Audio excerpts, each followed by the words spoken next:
नमस्कार, मैं श्वेता सिंह आपका स्वागत करती हूँ astrosalar.com में। जैसा कि आपको पता है होली आने वाली है, तो आज मैं आपको होलिका दहन और होली के बारे में कुछ बताऊंगी। शुरुआत करती हूँ होलिका दहन के बारे में। जैसा कि होलिका दहन हमारे यहाँ पर बहुत पुराने टाइम से हम मनाते आ रहे हैं। होलिका दहन करते दिन होली मनाते हैं। इसके पीछे क्या पौराणिक कथा है, क्या संदेश दिया गया है उस पौराणिक कथा के थ्रू, और क्या इसका एस्ट्रोलॉजिकल महत्व है, आज मैं ये सारी चीजें आपको बताऊंगी। बट सबसे पहले मैं आज आपको होलिका दहन का मुहूर्त, डेट और तिथि बताती हूँ। जैसा कि 13 मार्च 2025 को होलिका दहन है। मुहूर्त इसका 10:44 रात्रि के बाद लग रहा है, बिकॉज 10:44 से पहले भद्रा लगा हुआ है। भद्रा में कोई मंगल कार्य नहीं करना चाहिए। 10:44 रात्रि के बाद आप कभी भी रात में होलिका दहन कर सकते हैं और नेक्स्ट डे जैसा कि होली आ जाएगा। तो चलिए अब बात करते हैं होलिका दहन के पीछे जो पौराणिक कथा बताई गई है उसके द्वारा क्या संदेश दिया गया है उसके बारे में। जैसा कि जो पौराणिक कथा है आपको पता ही होगा, हिरण्यकश्यप एक बहुत बड़े दानव थे और वो नारायण को अपना अगाध शत्रु मानते थे। बट वही हिरण्यकश्यप के पुत्र प्रहलाद भी थे जो कि नारायण को अपना सर्वस्व मानते थे, उनकी भक्ति में लीन रहते थे। इस बात से हिरण्यकश्यप बहुत नाराज रहते थे और इस वजह से कई बार उन्होंने प्रहलाद को जान से मारने की कोशिश करी, उनके प्राण लेने की कोशिश करी और हर बार नारायण की कृपा से वो असफल रहे।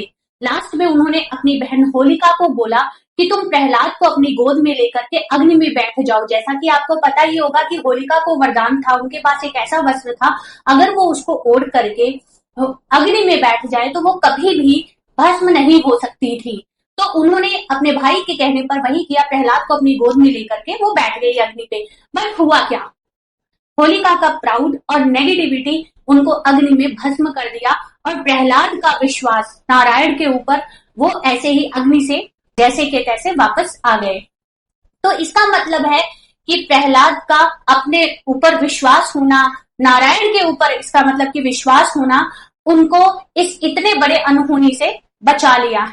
इसके पीछे जो विश्वास की एनर्जी है उसका संदेश हमें दिया गया है इस पौराणिक कथा के थ्रू। विश्वास एक बहुत बड़ी एनर्जी है जिसके थ्रू हम कोई भी चीज मैनिफेस्ट कर सकते हैं। बट क्वेश्चन ये है कि विश्वास हम अपने अंदर लाए कैसे। जैसा कि हमें पता है हम अपने हर कर्मों के दृष्टा होते हैं, स्वदृष्टा है। हम क्या सही कर रहे हैं, क्या गलत कर रहे हैं, हमें सब पता होता है और हम अपने कर्मों से अपने आप को जस्टिफाई कर पाते हैं कि नहीं, सेटिस्फाई कर पाते हैं कि नहीं, ये हमें पता होता है। अच्छे कर्मों के द्वारा ही हम अपने आप को जस्टिफाई और सेटिस्फाई कर सकते हैं। उससे हमारा अपने ऊपर विश्वास बढ़ता है जिसको कि हम आत्मविश्वास कहते हैं। और वो आत्मविश्वास ही एक्सट्रीम एनर्जी है, असीम ऊर्जा है।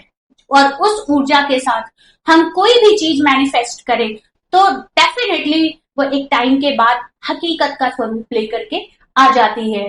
तो इस पौराणिक कथा में ये बताया गया है कि नेगेटिविटी कभी भी मैनिफेस्टेशन में हेल्प नहीं करती एंड अगर आपका अपने ऊपर विश्वास है, आत्मविश्वास है, वही सबसे बड़ी ऊर्जा बताई गई है। तो अब मैं आपको होलिका दहन के एस्ट्रोलॉजिकल एस्पेक्ट के बारे में बताऊंगी।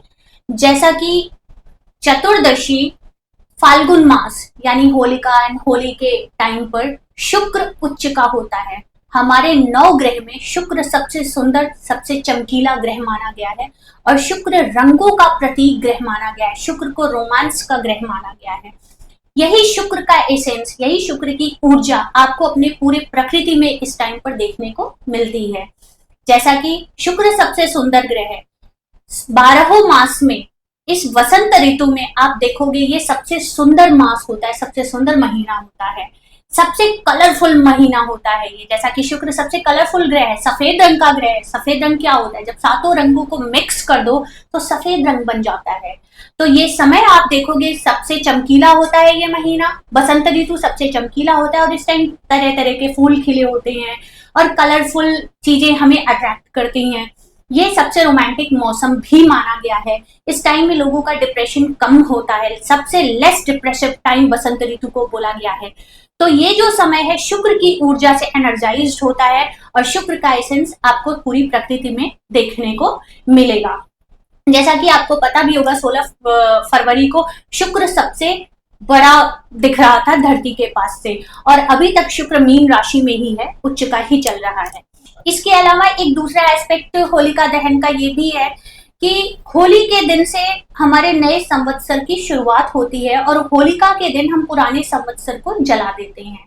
जैसा कि आपने सुना भी होगा कि अगर किसी के घर में कोई अनहोनी हो जाती है तो ये पुरानी मान्यता है कि होली के दिन से शुभ कार्य हम कर सकते हैं, यानी पुराना संवत्सर जल जाने के बाद नए संवत्सर से शुभ कार्य शुरू कर सकते हैं। आपके दिमाग में एक क्वेश्चन आ सकता है कि ये नया वर्ष, नया संवत्सर भारत वर्ष में ही क्यों मनाया जाए, पूरे विश्व में क्यों नहीं?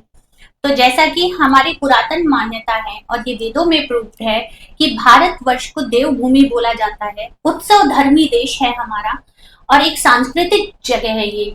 यहाँ पर ग्रहों के योग का भी उत्सव मनाया जाता है, मौसम के परिवर्तन का भी उत्सव मनाया जाता है। हर एक छोटी बड़ी घटनाओं का, ग्रहों की घटनाओं का, योग का सब उत्सव मनाया जाता है जो कि वैदिक काल से ही चला आ रहा है। और भारत वर्ष ही एक ऐसा देश है जहां पर 6 ऋतुओं के दर्शन होते हैं, अन्यत्र किसी भी देश में पूरे संसार में ऐसा नहीं होता। मैं आशा करती हूँ कि मेरा वीडियो आपको बहुत पसंद आया होगा। Thank you so much. आप सबको बहुत होली की शुभकामनाएं। आपका होली बहुत अच्छा रहे, खूब अबीर गुलाल आप लगाएं। थैंक यू, नमस्कार।